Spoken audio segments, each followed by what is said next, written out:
Hey guys, welcome back to the channel. Today we're going to talk all about the Fantasy Hockey Prospect Choice Pack that you do get for free by playing the game throughout the Fantasy Hockey event.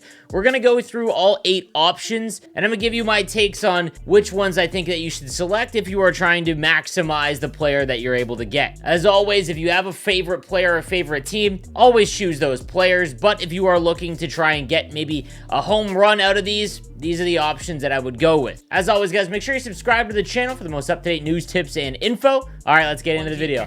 All right, we're going to start first with the ones I think that you should hard avoid. Unless you are a Montreal Canadiens fan, Caden Gooley is just not statted nearly high enough for his offensive output when it comes to goals. Now, every time they score a goal, they will go up by +2. He's got 1 goal in his first 11 games in the NHL. Here's the thing, 11 goals is his career high in the WHL. He is just not a goal scorer from the back end, so there is no way that he is going to hit anywhere close to even 90 overall, in my opinion. So unless you are a Montreal Canadiens fan, this would be a waste of a pick, in my opinion. So this one would be an avoid. Next up, we've got the 72 overall Cole Sillinger. And I think the week 1 cards, because they statted them so conservatively, it's just very hard to get excited about them. So he's 6'2", 203, and he had a great rookie season as an 18-year-old. He had 16 goals in 79 games. He doesn't have a goal in his first 11, so it does look like there maybe is some sophomore slump coming, but even still, that's a ridiculously low rating to give him,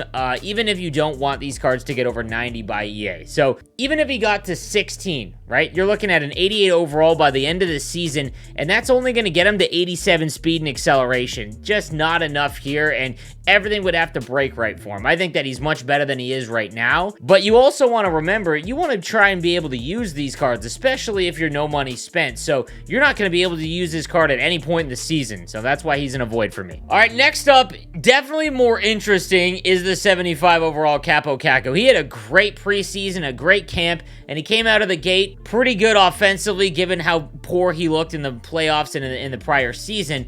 5 points in 12 games is not bad, again, for what he had done last year. 2 goals in those 12 games. His career high is 10 in his rookie season. He would have to absolutely obliterate that. He would have to hit 27 goals in a season to get up to 99 overall. I will say that Gladiator is a good ability or synergy for him, and Elite Edges is one of the best ones that you can have. It's just he's going to have to outperform his career high by just an exceptional amount.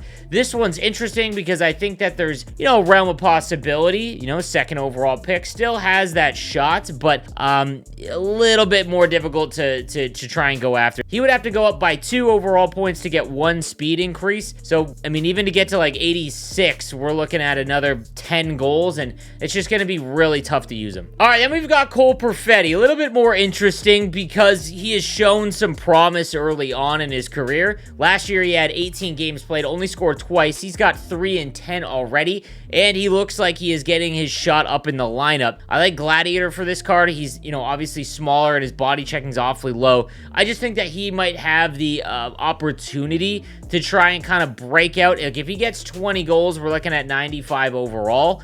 And again, that would be 90 speed and acceleration. Again, you are getting these cards for free. It's just going to be tough to not be able to use them in your lineup. There's some other options that I think might be a better play just because they're a lot safer. But I think Cole Perfetti has a shot to be a little bit higher up on the list just because he has the, in the range of outcomes to maybe he's a 20 goal scorer in the NHL. All right, next up is Seth Jarvis, and man, they just hammered his stats so low. Like, he had to be a 30 goal scorer to hit 99, but he did have 17 goals in his rookie season last year. He's got 3 and 11, and he looks the part. Like, he looks like he's getting the opportunity, which is important for these cards, and he's on a very good team. So I think that if you're looking for a forward, this is one of the safer ones.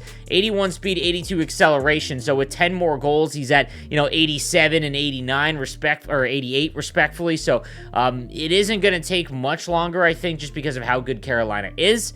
If you are looking for a forward, he might be the play. Now, while I think that Jarvis and Perfetti are probably on the higher end of being able to hit in the high 90s just because we haven't really seen how good of goal scorers they are, Alex Newhook offers an interesting opportunity because he is getting to play in the top 6 for one of the best teams in the league, much like Seth Jarvis is, but he comes with 84 speed and acceleration, And again, that's a little bit more usable. All of his other stats are god-awful, so if you're going to put him in your lineup, it'd be the 4th line no matter what. If you're no money spent, it doesn't matter. He's got 1 goal in 10 games. It's just interesting because I think that the opportunity in such a high-powered offense makes him a little bit more interesting. I'd still probably go with Jarvis over Newhook, but it wouldn't be a terrible pick. All right, on to the defenseman. We'll start with the 82. Dante FABBRO comes with Thief and Shutdown, a great ability and synergy combo, and 87 speed and acceleration. So this is definitely an interesting pick because he is usable. Like, if you are not someone who has a God Squad, you're no money spent, like, he is actually a usable card because he is 87 speed and acceleration, meaning he can go in your lineup right now, which has a lot more value than any of the cards that we just talked about. However, his career high in goals is 5. So he is almost 1,000% not hitting into the, you know, high 90s, which obviously hammers his ceiling. But because he is usable, probably the safest of all the picks to grab, but I think that there's one other better option. And that would be CALEN Addison. The runaway pick for me is the 84 CALEN Addison from the Minnesota Wild. Couple of factors here. One, we don't really know his goal scoring potential, and he wasn't an exceptional goal scorer in the minors. 11 goals in 68 games in the WHL is his career high, but he hit that multiple times.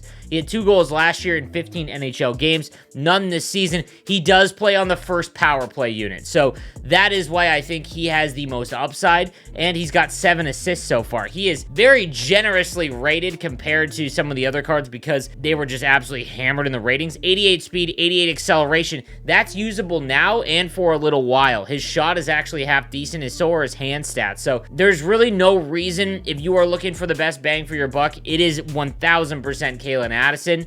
If you want to go with any of the other forwards and whatnot, just for, you know, the whole focus and point of this event, guys, is to pick some players that you want to watch in real life because you want to have a vested interest, and that's my favorite part of this event. So that's the only reason I wouldn't take CALEN Addison. I think he just offers the best potential upside, and every goal he does score, and again, they might not be a lot, he's going to go up +1 skating and +2 overall. So one more goal, just one goal, he's going to have 90 shot power, 85 slap shot accuracy, 89 speed and acceleration, and then his defensive awareness is getting a little bit higher as well. Just don't see a reason why not to pick him. Again, guys, though, please remember that this is a choice pack, and you don't have to open it, meaning that you can hold this all the way until you really want to make your choice. So you can hold this until April, essentially, and you don't need to open it, and when you do open it, you will get the player at the rating that they are at. So again, if you are watching this video because you want to know who to pick, just wait. There's no reason to open it right now and make your selection. If you want to shoot your shot and make it a little bit more interesting, okay, I get it.